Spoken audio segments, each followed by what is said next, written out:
warra beelattis beeku dheebotee dheebutti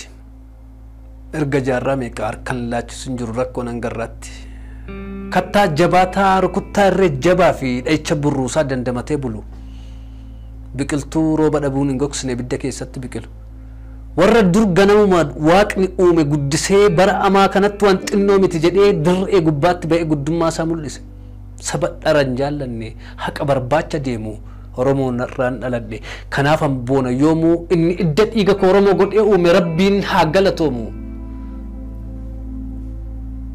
iddi latiinsa keenya Israa'eliin miti Solomoon irraa dhalanne sofiin hin jennu nuti waaqatu nu uume malee waaqarraan dhufne seenaa sobaan himannu dhugaa utuu qabnuu dhiifne haala tolu hadiisuun waan biraati nu horte ilmaan koo shigurraacha Afriikaati eenyummaattiin boonnu uumaarraa gonfanne nuti Oromoodha maal goona dhokfanne xaxee nu gaaddee utuu qabnuu kaayyoo arra haalli yeroo nu fakkeessus laayyoo garuu laayyoo miti nu saba jaboodha warra tumaa gadaan addunyaan nu beeku ilmaan Oromoodha sanyiin keenya hin banne warra badu miti dagaagee addunyaa warra dhaalu nuti kakuu baduu hin qabnu hin bannu jarana ilmaan Oromoo akkasitti amanaa ka'umsa keenyatu warra badu miti madda keenya beekna haala Oromummaan jiraatee tasgee seenaas quba qabna erga arra keenya attamitti hin bannaa hin bannu hin jiraanna rasaasni akka cabbii irratti harca'ee riiree bil'aatiin mormi citee du'e jiraata waalamee fayyaan boolla bu'ee sukkummaa rirritaa hundumaa danda'ee maleessaa Oromoon kunuunfamee miti kan inni irra ga'e garuu baduumaatti yaarras baay'eedhaami lakkoofsuun fixu akka urjiisame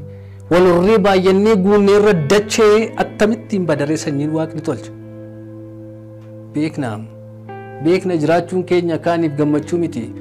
garuu kaleessas turree irras jirra kunooti boris akka jiraannuuf kan nu uume waaqayyo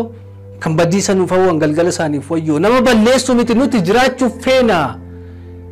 boolla namaaf qote immoo abbaadhumatu seena har'a nuuf mijachuu baatus jireenyi irra lafaa mataa nuudhaanis biyyoo nyaannee kaanee ciniinnannee akka boofaa sagootonni keenya baay'een itti wareegaman baay'oonni isaanii immoo ilaa isaan dullooman seenaa fi eenyummaa keenya gama aartiin jiraachisnee irraan ga'anneerra diina baduun keenya isa gammachiisuun Oromummaan hin badu jennee afaan qabachiisneerra bara ammaataa sana dandamatee har'a ga'ee boriif ammoo dhalootni qubee nu jirree badu seenaan keenya badu aadaan keenya jiraannee jiraachisuuf waan keenyaaf nutuun geenya warra gara haadhaa keessatti bilchaatee gara addunyaa dhufeeti dhaloota aramaa gubee sibiila iyyuu baqsuun dhaloota qubeeti dhaloota waan danda'e lammii isaa tajaajilu dhaloota dhoksaa diina addunyaatti saaxilu warra garaaf jiraachuun bookaaf cooma caalee fi dhaloota ammayyaa dhoksaan baraa galee fi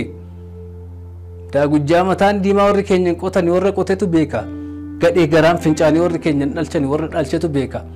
jennee geerarra malee gurra gadheetti jenne nuun hin ba'u dhaloonni galfata seenaa nyaannee garaadhaaf gowwoomsamnee qoonqoodhaaf hin jiraannu